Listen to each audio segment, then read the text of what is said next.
Hello everyone, अहिले चाहिँ म चौबिसे गाउँपालिका वार्ड नम्बर 5 बोधे स्थित एकदम पर्यटकीय स्थल गढीथुम्कामा आइपुगेको छु। गढीथुम्कामा यो 2083 वैशाख 1 को लागि अर्थात् नयाँ वर्षको लागि धेरै कार्यहरू भइरहेको रहेछ।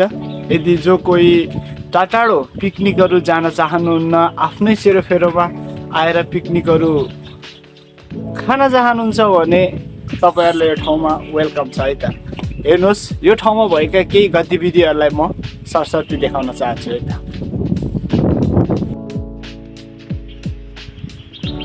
पहिलो काम चाहिँ यहाँ बरहरूलाई कलरफुल बनाउने कार्य गरिँदै रहेछ, जुन एकदम आकर्षक र सुन्दर देखिरहेको छ।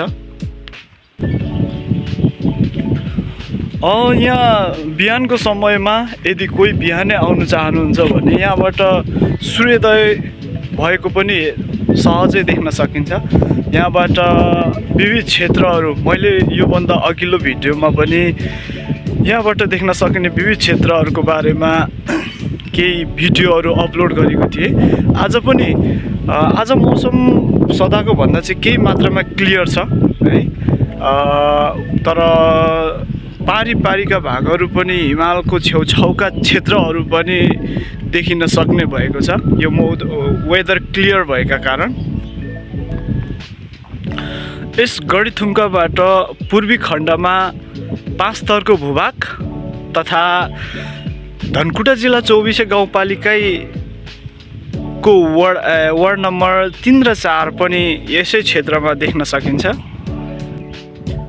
पश्चिमी भागमा भने सागुरीगढी गाउँपालिका अन्तर्गत डाँडा बजार, खुवाफोक, मादेन जस्ता ठाउँहरू पनि सहजै देख्न सकिन्छ भने यो माथिल्लो भागमा चौबिसे गाउँपालिका अन्तर्गत पर्ने मौनबुदुक,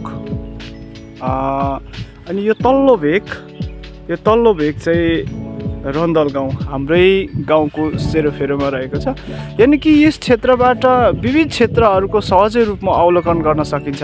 यो विशेष गरेर अलि अग्लो स्थानमा भएका कारण पनि वरिपरिको क्षेत्रहरू सहजै रूपमा अवलोकन गर्न सकिन्छ।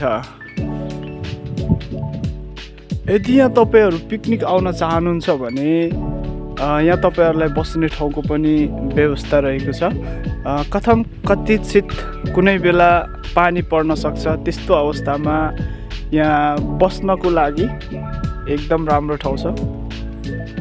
अनि यो सबैभन्दा ठुलो बर विविध क्षेत्रहरूबाट सजिलै आकलन गर्न सकिने बोधे भनेर क्षेत्र अथवा बोधेको क्षेत्र चाहिँ सजिलै रूपमा आकलन गर्न सकिने यो बरको बोट पनि सजाउने कार्य भइरहेको रहेछ।